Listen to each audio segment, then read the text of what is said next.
There is an ancient wisdom that traverses the centuries, whispered in markets and business halls, engraved in the ruins of collapsed financial empires. A bird in the hand is worth two in the bush. This seemingly simple phrase carries the weight of a profound psychological truth that has shaped not only individual destinies, but the course of humanity's economic history. For within the human heart dwells a force more powerful than greed itself, more insidious than fear of the unknown. It is loss aversion, the primordial terror of releasing what we already possess, even when holding on means condemning ourselves to eternal stagnation. This is not a story about money. This is a story about the cage we build with our own hands, forged not of iron, but of fear. The shadow of loss is longer than the light of gain. Scientists of the human mind have discovered a disturbing truth. The pain of losing 100 coins is approximately twice as intense as the joy of gaining the same 100 coins. Our brains, molded by millions of years of evolution in hostile savannas where each lost resource could mean death, developed a hypersensitivity to the risk of loss. Daniel Kahneman and Amos Tversky, cartographers of the dark regions of human rationality, called this phenomenon loss aversion. And it is precisely this ancestral bias that transforms rational investors into paralyzed captives, unable to act even when reason screams for change. It is this bias that will introduce us to a man whose story echoes through the centuries as an unheeded warning. In the mists of an indeterminate epoch, in a city that could be any city, lived a man known only as the Keeper. It was not his true name, but a title he had adopted himself, for his entire life was dedicated to preservation. His house, a gray stone structure covered in black ivy, rose like a mausoleum among the more living constructions of the city. The windows, always closed, allowed only thin blades of light to escape, cutting through the interior darkness. There, in the shadowy belly of that building, the Keeper lived surrounded by his collection. What the Keeper collected were not works of art, nor rare books, nor even gold and silver in their traditional forms. He collected certificates, papers yellowed by time, each representing a share of ownership in companies that had once been prosperous. The walls of his refuge were covered by dark mahogany cabinets, and within these cabinets, organized with meticulous precision, rested hundreds of stock certificates. Each had been acquired in a moment of hope when the Keeper still believed in growth, expansion, the future. But that was before he knew the true nature of loss. The Keeper's transformation began on a single day. Engraved in his memory like a burning scar, he had invested a considerable portion of his wealth in a promising company, a textile manufacturer that seemed destined for greatness. For months, he watched the value of his shares grow, each increase, feeding dreams of future wealth. Then, like a storm emerging from clear skies, the company announced difficulties, rumors of mismanagement, whispers of fraud. The stock value plummeted within weeks. The Keeper, paralyzed by disbelief, watched 30% of his investment evaporate like water under the scorching sun of financial disaster. That pain, that physical sensation of something being ripped from his chest, changed him fundamentally. While other investors cut their losses and moved forward, the Keeper made a different choice. He held the certificates. He held them with fingers that grew more rigid each day, with a determination that bordered on obsession. He would not sell. He would not crystallize the loss. As long as the papers remained in his possession, there was hope, however tenuous, that the value would return. Selling would mean admitting defeat, making the loss real, transforming it from theoretical possibility into concrete and irrevocable truth. And so, his paralysis began. Year after year, the Keeper refused to sell not only those problematic stocks, but any stock that had fallen below its purchase price.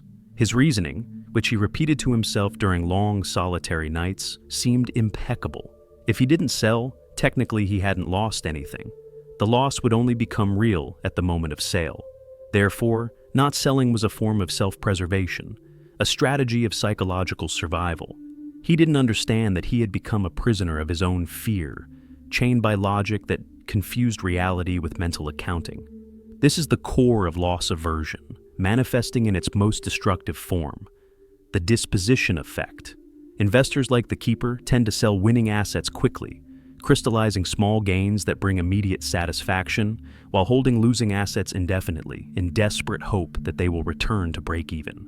It is irrational behavior that contradicts all sound financial logic. The winners, those that continue rising, are discarded prematurely. The losers, those that continue sinking, are embraced with fervent devotion. The result is a portfolio that becomes over time a cemetery of wasted opportunities and a museum of preserved failures. While the outside world transformed, while new industries emerged and old ones disappeared, while the economy breathed and pulsed with the eternal rhythm of creation and destruction, the keeper remained motionless. His certificates yellowed even more. Some of the companies he owned simply ceased to exist, their names erased from history like footprints in sand swept away by the tide.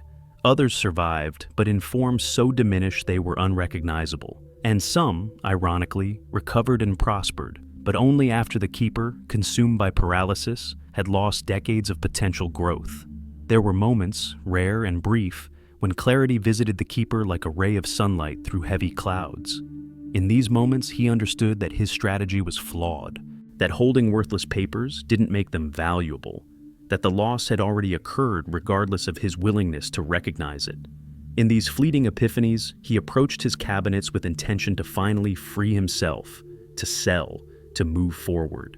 But then, upon touching the certificates, upon feeling the rough texture of ancient paper under his fingers, the pain returned, the anticipated pain of transforming hope into certainty of loss. And he retreated, returning to his interminable vigil. What the keeper couldn't see, obscured by the shadow of his loss aversion, was the opportunity cost of his paralysis. Each day he kept capital trapped in dead investments was a day that same capital couldn't work productively elsewhere. Money, like water, must flow to remain alive. Stagnant, it becomes a swamp that sustains no growth, only slow deterioration. During the years of his obsessive vigil, the keeper could have reallocated his resources to new opportunities, new companies, new emerging sectors. But the fear of crystallizing past losses prevented him from capturing future gains. This is the cruel paradox of loss aversion. In trying to protect ourselves from the pain of small losses, we condemn ourselves to much larger losses. The keeper, in his attempt to avoid the pain of admitting a 30% error, sacrificed decades of potential growth that could have multiplied his wealth many times over. The pain he so feared was finite and bearable. The pain he created through his paralysis was infinite and devastating. He transformed a temporary defeat into a perpetual sentence. The keeper's neighbors, who initially respected his apparent financial prudence, gradually began to whisper. They spoke of a man who had become a ghost in life, imprisoned not by external circumstances, but by his own psychology. Children told stories about the shadowy house where lived the man who couldn't let go, transforming him into a kind of urban legend, a cautionary tale about the dangers of clinging to the past. And perhaps there was wisdom in this mythological transformation, for every fable carries within it seeds of universal truth. The keeper's tragedy deepened when, in his final years, he finally decided to sell. Not by choice, but by necessity. Illness and age had consumed his reserves, and he needed funds for basic care.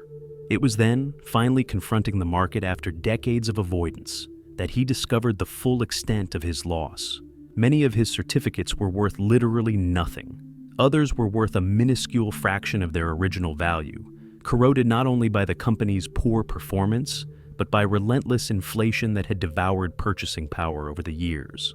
What he received from selling his entire collection barely covered 6 months of expenses. And here lies the darkest revelation. The loss the keeper so feared and tried to avoid not only occurred anyway, but was magnificently amplified by his own avoidance strategy. Had he sold decades earlier, accepting the initial pain, he would have preserved enough capital to rebuild. His paralysis didn't protect him from loss. It simply ensured that when the loss was finally recognized, it would be total and irreversible.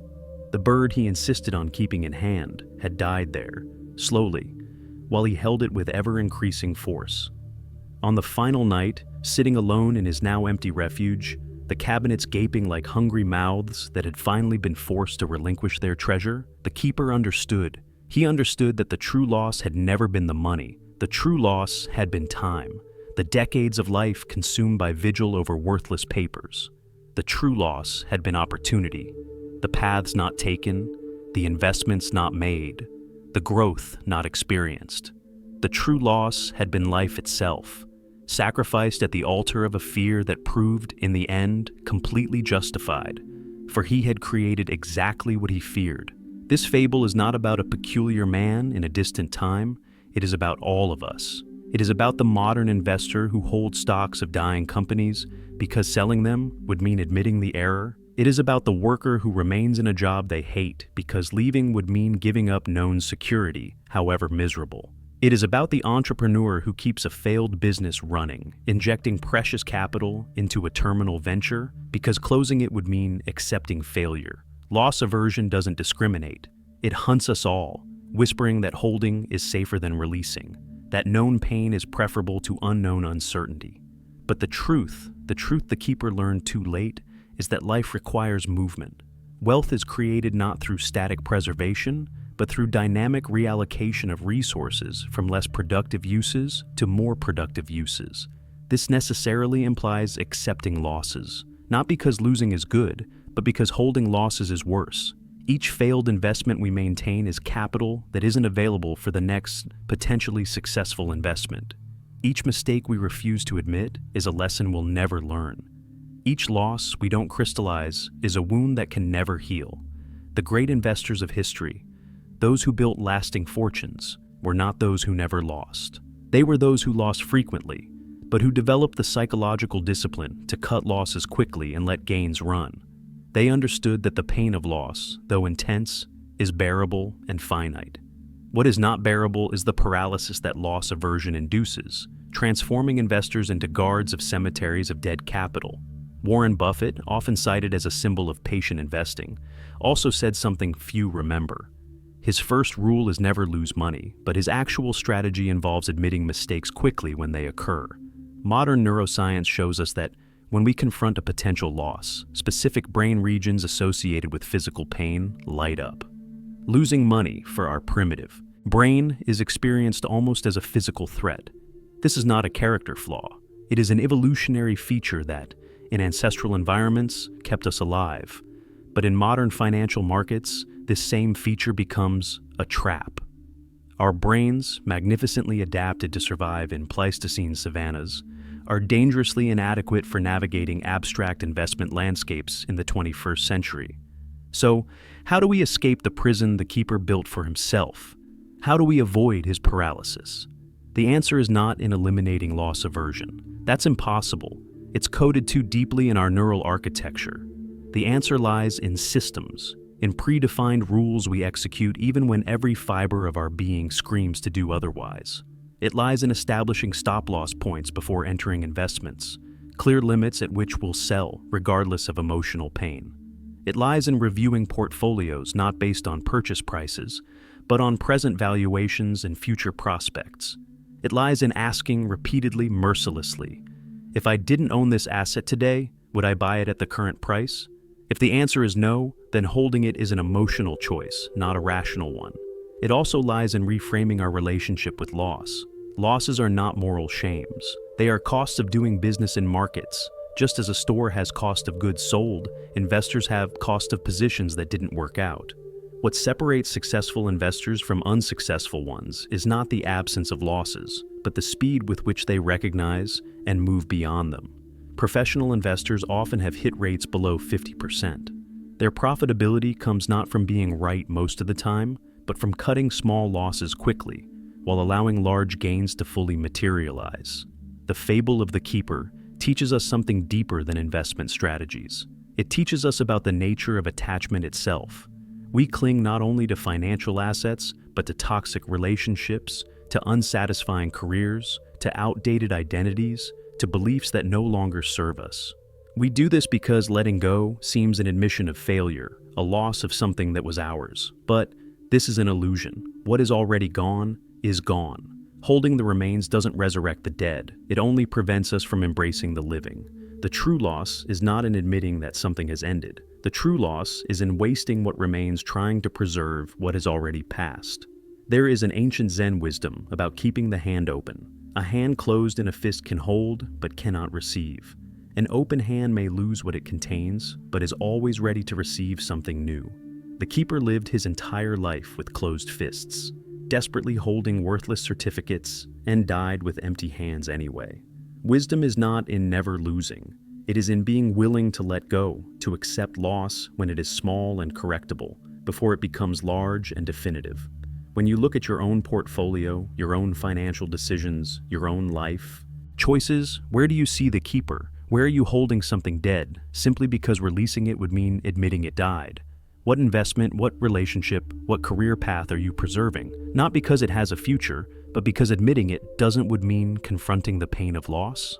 These are uncomfortable questions. They are questions we prefer not to ask, but they are precisely the questions that separate those who grow from those who stagnate.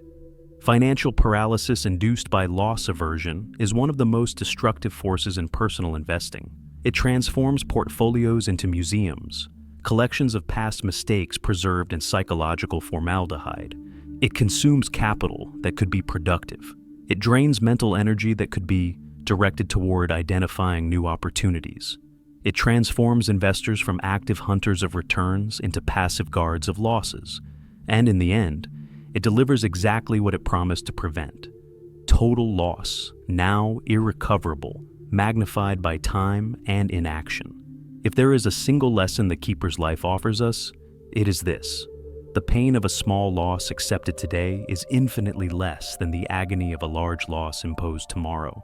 Crystallizing losses is not failure, it is risk management, it is capital preservation, it is humility before reality. It is the willingness to say, I was wrong, I lost, and now I move forward. This willingness, this capacity to let go, is perhaps the most valuable skill an investor can develop. It is not natural, it is not easy, it is not instinctive, but it is absolutely essential. So, let the dead bird in hand fall to the ground.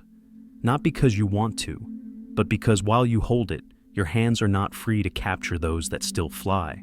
Financial life, like all life, belongs not to those who never fall, but to those who rise. And you cannot rise while your hands are busy holding what fell long ago. Subscribe to discover the hidden truths that move markets and men. Until the next fable, when we will again descend into the shadows of the human psyche to illuminate the biases that imprison us. Because only by understanding the chains we carry can we perhaps learn to release them.